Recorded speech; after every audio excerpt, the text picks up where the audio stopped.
अभी आप सुन रहे हैं कावड़िया म्यूजिक।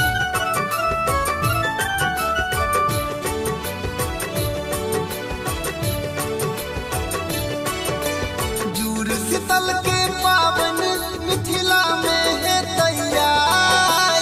जूड़ शीतल के पावन मिथिला में है तैयार।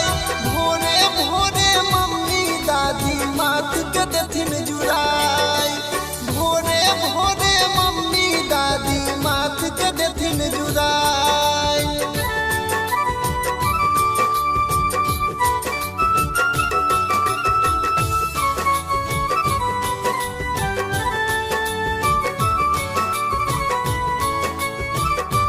Music by Dilip Savaria.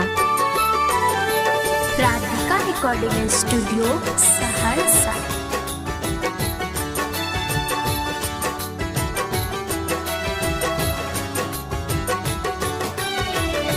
बाट पटावे कियो घाट पटावे।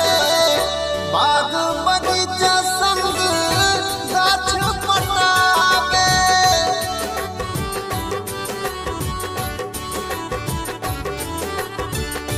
बाट पटावे कियो घाट पटावे। बाग बगीचा संग गाछ पटावे। शीतल जल के संगे गोसाउन के गोराई। शीतल जल के संगे गोसाउन के गोराई। भोरे भोरे मम्मी दादी माथ के देथिन जुड़ाई। भोरे भोरे मम्मी दादी माथ के देथिन जुड़ाई।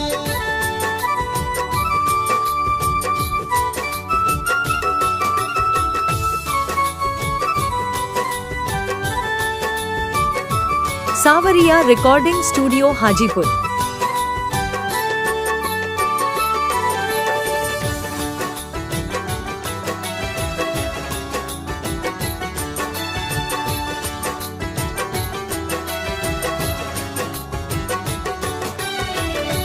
आम के चटनी खटगर खटगर।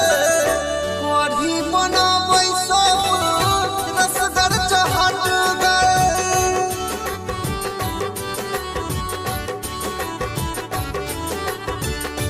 आम के चटनी खटगर खटगर। कढ़ी बनाबै सब रसगर चहटगर। खाके सब